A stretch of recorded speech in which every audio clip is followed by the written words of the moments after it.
Hello నమస్తే welcome to VBG channel. నేను మీ సౌజన్య. గోపీచంద్ నటించిన భీమా చిత్రం ట్రైలర్ రిలీజ్ అయింది. ఆ వివరాలు ఏంటో మనతో ఉన్న శ్రవణ్ గారిని అడిగి తెలుసుకుందాం. నమస్తే సార్. నమస్తే మా. భీమా చిత్రం ట్రైలర్ రిలీజ్ అయింది, చూసారా? ఎలా ఉంది? గోపీచంద్ ఈ సంవత్సరం రిలీజ్ అవుతున్న చిత్రం అది భీమా చిత్రం. 2023లో ఒకటే చిత్రం వచ్చింది, అది కూడా రామబాణ చిత్రం వచ్చింది. అది విజయం అయితే సాధించలేదు. అంతకుముందు 2022లో కూడా పక్కా కమర్షియల్ అనే చిత్రం వచ్చింది, అది పెద్దగా విజయం సాధించలేదు. చాలా హార్డ్గా ఎదురు చూస్తున్నాడు గోపీచంద్. అప్పుడు లక్ష్యం ఆ తరహాలో వచ్చిన తర్వాత తన చిత్రాలు కొంచెం వెనుకబడిందని చెప్పాలి. అంటే స్థాయిలో అతను మళ్ళీ వెనక్కి విలన్ క్యారెక్టర్ యాంటీ క్యారెక్టర్ వేస్తారా అని కూడా ఒక టాక్ కూడా వినపడింది.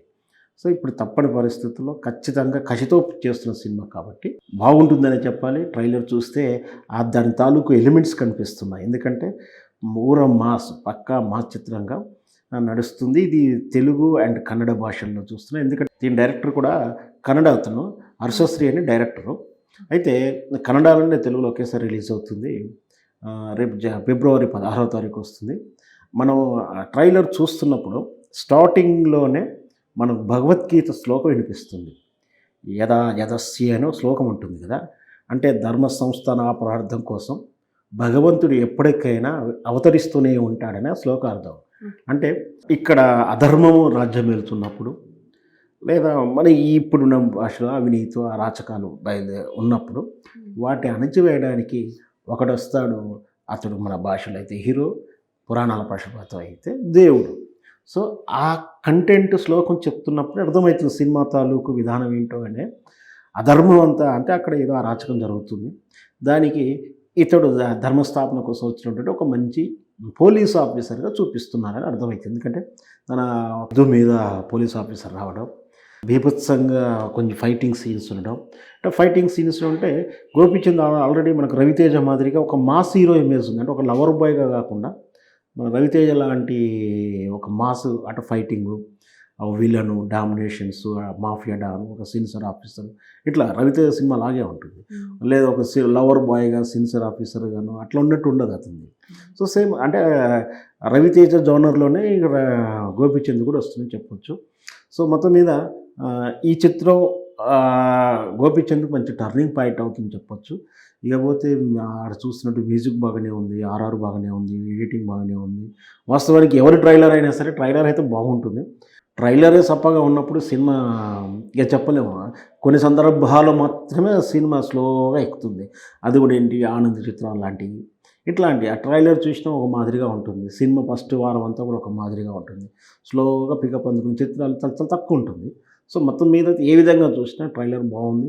ఖచ్చితంగా ఈ సంవత్సరంలో భాగంలో అంటే రేపు సంక్రాంతికి రిలీజ్ అయ్యే పెద్ద స్టార్స్ ఫిల్మ్స్ ఉన్నాయి.